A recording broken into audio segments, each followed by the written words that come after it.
E não tem faixa etária, Não tem mais. Não tem mais nada. Aquela parte do Apocalipse que fala em os 4 cavaleiros do Apocalipse, né? Uhum. Que é o anticristo, a fome... Eu vou me ater ao que é principal, que tá mais próximo da nossa realidade. O primeiro cavaleiro do Apocalipse, ele tá no cavalo branco. Isso. Né? No cavalo branco, ele representa poder. Você vê Napoleão no cavalo branco, Dom Pedro no cavalo branco, o príncipe no cavalo branco, poder. E ele tem um arco nas mãos, mas ele não tem flechas. E eu já li gente que fala que pode ser tanto Jesus Cristo quanto o anticristo, né? Não, é o anticristo. Então, mas tem uma linha que fala que pode ser Cristo voltando. Mas Cristo não apareceria com um arco. Sei lá. Então seria o anticristo. O anticristo. Tá. Ele vem com um arco nas mãos. E por que não tem flecha? Sabe onde tá a flecha? Na nota de $1. A águia está segurando 13 flechas. Né? Tem muita coisa oculta na nota de $. Está escrito embaixo Novus Ordo Seclorium, quer dizer, nova ordem mundial vai partir dali. Né? Tem uma corujinha escondida. Né? Aquela coruja? Tem uma coruja escondida na nota, bem no cantinho, assim. E ela representa conhecimento. Coruja é símbolo de conhecimento, mas é uma ave noturna, conhecimento das trevas, da noite. Enfim, tem um monte de símbolos. Eu tenho um vídeo que eu estudo sobre isso, Novos Ordos Seclório, a gente estuda a nota de $. Então a flecha tá lá, quer dizer, o poder americano tá lá. Então o anticristo, ele tá no cavalo branco, que denota poder. E com arco sem flechas. Sem flecha, porque ele vai argumentar primeiro. Ele vai trazer a paz na oratória. Ele não vem pra guerra logo. Não. Obama ganhou o Prêmio Nobel da Paz, só por tentar trazer paz no Oriente Médio. Né? O Al Gore ganhou o Nobel da Paz, justo o Al Gore. Né? Também ganhou. O Al Gore é suspeito, né? Ele joga golfe. Eu costumo fazer alegoria, né? Por que? O golfe tem a ver? Não, é uma alegoria que eu faço com os meus seguidores, né? Eu costumo falar que quem joga golfe faz parte de um clube de golfe, entendeu? Então são todos amigos ali. Entendi. Né? Então... Pode até simular que são inimigos, mas é todo mundo na mesma turma. Não, tá todo mundo... Trump, todos os caras jogam golfe. Claro, a Rússia ajudou sim nas eleições americanas e tal, então tá tudo amigo, né? Então é o clube de golfe. Então vamos lá. Primeiro cavaleiro do Apocalipse. Então é o anticristo. O segundo tá num cavalo vermelho? Já é o segundo, não? Qual é a cor do segundo cavalo? Ele vai vir em pestes, né? Mas o primeiro momento, que é importante ressaltar, ele vem trazendo a paz pela oratória. E a Bíblia diz que, quando houver paz e segurança, haverá repentina destruição. Então na hora que a gente achar, ufa, agora... Passou, nossa, cara. Passou. Então vai ser um cara que vai ter uma boa oratória, ele vai trazer uma falsa paz, né? Só que depois vem a repentina destruição. E tem um detalhe, sei como tudo corrobora. Apocalipse 17 tem uma profecia que fala sobre um 8º rei, né? Sobre o 8º rei.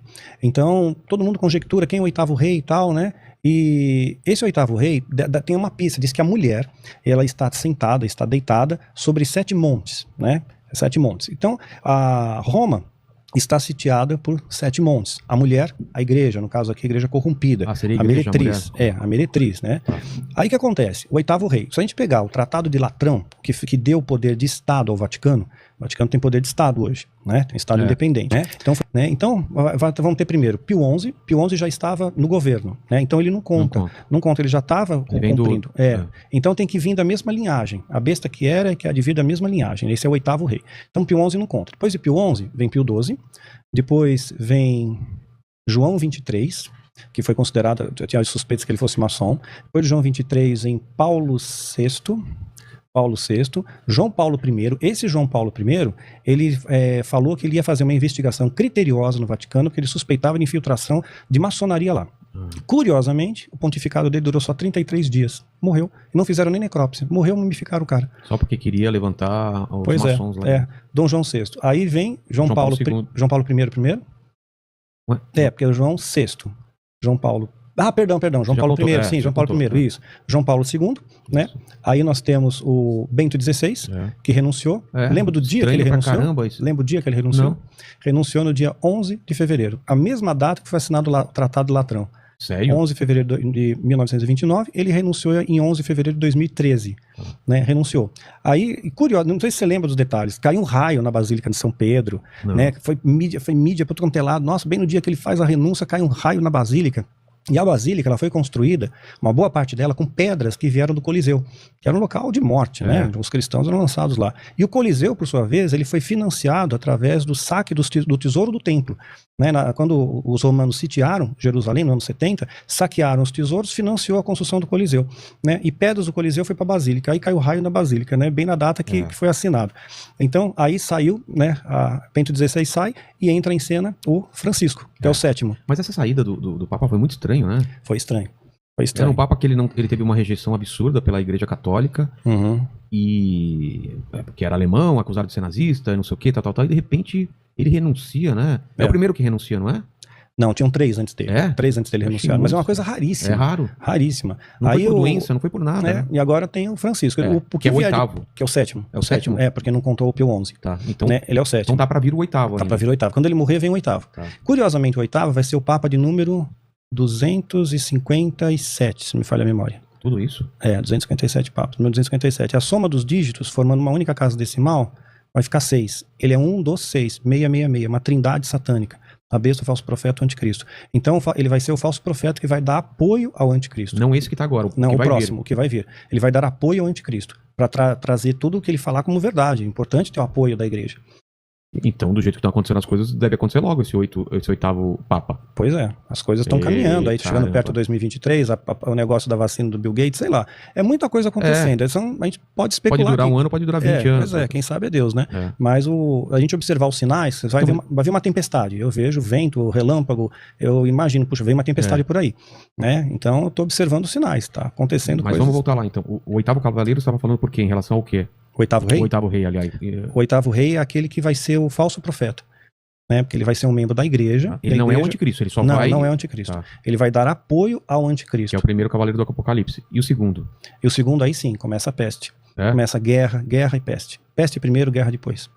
Mas a peste já não é o que a gente está vivendo ou vai vir uma... Não, vem muito pior. Isso aqui é um ensaio. Para com isso. Isso aqui é um ensaio. Porque, olha, o nível de letalidade, se você pegar em percentual estatístico, friamente falando, né, estatisticamente em percentual, não são tantas pessoas que morrem. Morte sempre é trágica. Mas parece que está aumentando, né? Que isso pode ser a peste porque está aumentando a letalidade. Está aumentando, mas não chega nem perto de uma gripe espanhola, nem perto de uma peste negra. Não, o ebola tal, eu sei. Então, mas a facilidade de transmissão é muito grande, né? Porque já mutou, né? Já mutou, já teve Então variações. Essa peste seria uma pior do que a gente está vivendo. Muito pior. Guerra, seria guerra mesmo? Vamos começar a ter guerras, rumores de guerras, a Bíblia fala sobre isso. Então temos 3 cavaleiros, e o 4º cavaleiro? É a morte? É sobre o cavalo pálido, né? Na verdade, o cavalo negro, né, que vai finalizar tudo, né, que é a morte mesmo, né, mas tem 1000 coisas que estão acontecendo no nosso redor. Eu sempre procuro orientar os meus seguidores a ir passo a passo, a viver um momento, senão as pessoas sofrem por antecipação. Exatamente, eu já estou preocupado aqui. Não sofre por antecipação, tem que ir com calma. Né? É isso que está dito para esse momento. Os sinais se molduram ao nosso redor e nos dão essa indicação. Então eu tenho que tomar uma posição diante disso. O que eu faço? Eu procuro ter mais intimidade com Deus, eu procuro dar mais valor às pequenas coisas. Sabe que fizeram uma experiência? Foi uma enfermeira até que escreveu um livro, né, de pacientes terminais. O cara tá morrendo. O que esse cara que tá morrendo, ele fala? Puxa, eu tinha que ganhar mais 1 milhão. Eu precisava ter ido para Paris, eu não visitei a Disneylândia. Não tem isso. Não. Né? Não tem. Eu devia ter passado mais tempo com a minha esposa, eu devia ter abraçado mais meu filho, ter um filho, passado mais tempo com os amigos. Então, é essa a pegada, isso é a vida. Né? Tem até uma alegoria que eu acho interessante. Siddhartha Gautama, ele se transformou no Buda, né? Então, tinha esqueci o nome da casta, mas é uma casta sacerdotal, Brahmini. Um Brahmini chegou e ele queria fazer uma pegadinha para Buda. Então ele falou assim, você é um homem ou você é Deus? Se ele falasse que ele é um homem, ninguém vai seguir a doutrina dele, né? A doutrina dos 7 caminhos, o budismo, aquela coisa toda, né? Se ele dissesse que ele é Deus, poxa vida, a maior parte dos deuses indianos são zoomórficos, então ele não poderia ser Deus também.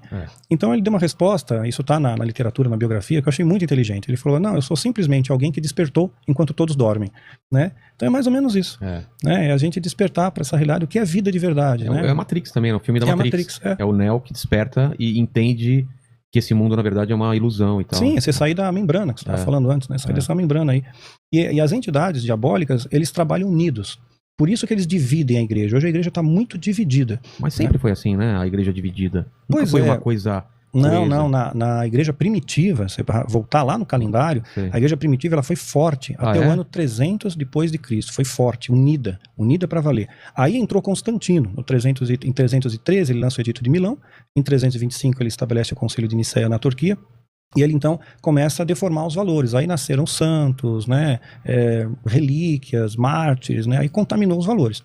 Mas até o ano 300, né, depois de Cristo, a igreja era muito unida, a igreja primitiva era extremamente unida, se reuniam nas casas, não tinha templo, eram nas casas, né. Paulo da prisão, ele dava orientação, dava exortação, dava direção, né. Hoje eu tenho ovelhas também, é tudo virtual. Eu da minha casa, eu consigo dar orientação, exortação, todo mundo tem meu telefone, tem acesso diretamente, então não tem aquela coisa, você não tem acesso ao pastor, tem acesso a todo mundo.